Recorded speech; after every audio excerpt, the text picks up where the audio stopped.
So a quick update on the body. The router bit that I was waiting on finally came in, and I have hogged out everything from in here that I wanted to. That's all finished now. The back of the guitar's left at about 10mm thick, which is what I was aiming for, and I also routed a wire channel through here, which once the top is glued on and the pickup cavities are routed, that channel will be used to feed wires between the pickups, the switch, and the controls down here. I ran into a little bit of a problem, which I thought I probably would, and that was that I didn't have a router bit that fit somewhere in between the one I had originally and the one that I'd bought. So that meant there was a lot of work for the big bit to do when I hogged all this out, which I went really slow. I probably spent the better part of 30 minutes just taking the last pass through here.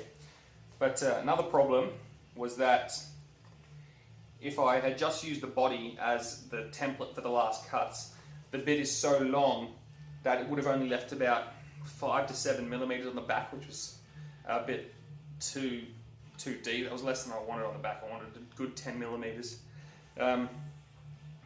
And if I left the template on, then it would have been more like 25mm thick. So I had to find a compromise. So I made another template out of some 3mm MDF I had lying around, which wasn't an ideal solution because it's so thin that it vibrated around a little bit. So I got a little bit of wobble on the inside. It's going to be inside the guitar, so it doesn't really matter. But I'll probably tidy it all up with some sandpaper anyway. So that's that bit done for now. I need to move on to the top. So I've got an outline scrawled in there. The first thing I'll need to do is cut out the rough shape on the bandsaw.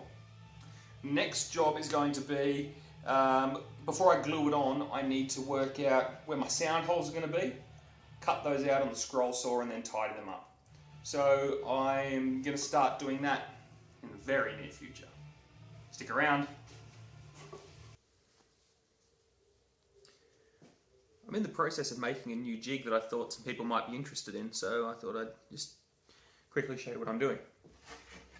This here is 2 bits of about 3/4 inch plywood.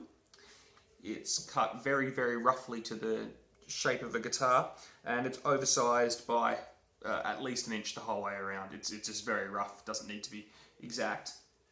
And what this will end up being is the clamping system for gluing the top of the guitar onto the back. It's not something I've done before, so I've never had to make something like this. Now, if you just use clamps, there's a good chance that the clamping pressure will be uneven and you'll get little gaps on around the outside of the guitar. And also, I expect when I route the pickup cavities and stuff, it won't be a nice smooth join on the inside, like right in that middle section of the body. What this will do, being such thick plywood, will amp as a big clamping coil the whole way around and give a nice even pressure. It's an idea I have shamelessly stolen off the internet.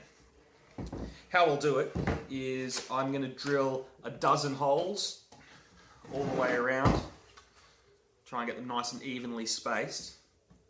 I'll then thread nuts and bolts all the way around, which will give an even pressure.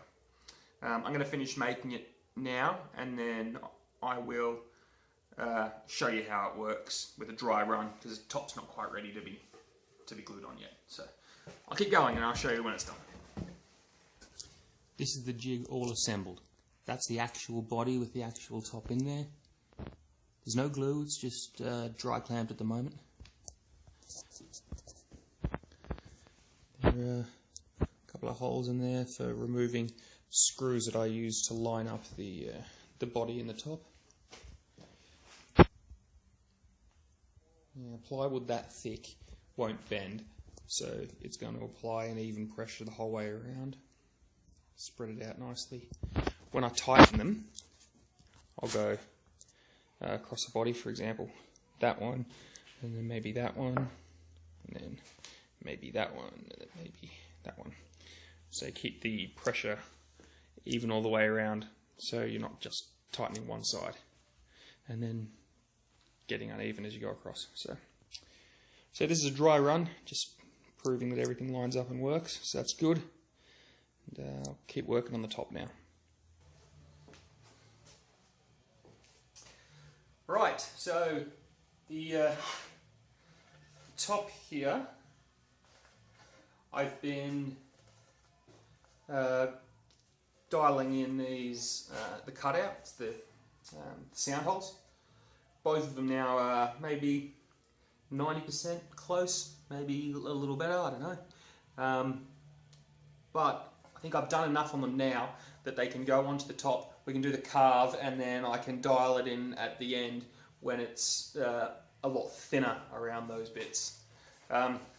The body here, I've given the inside a little bit of a sand, and I've also made the wire channel a bit deeper, just so there's definitely enough room to pass all the wires that need to go through. And I think we're ready to glue the top. It's a pretty big, exciting moment. The top is still oversized and rough. You can see there's still maple outside the line. So I'll glue it down first and then use the body as a template to sand really, really close, and then use the router to trim it up at the end and hopefully get no tear out. So yeah, I think it's time to glue. Here we go.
There you can see the squeeze out under full clamping pressure.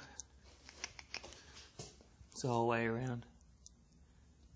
That should come out with a really nice glue joint. I'll take it out of the clamps in the next day or so and then start tidying it up.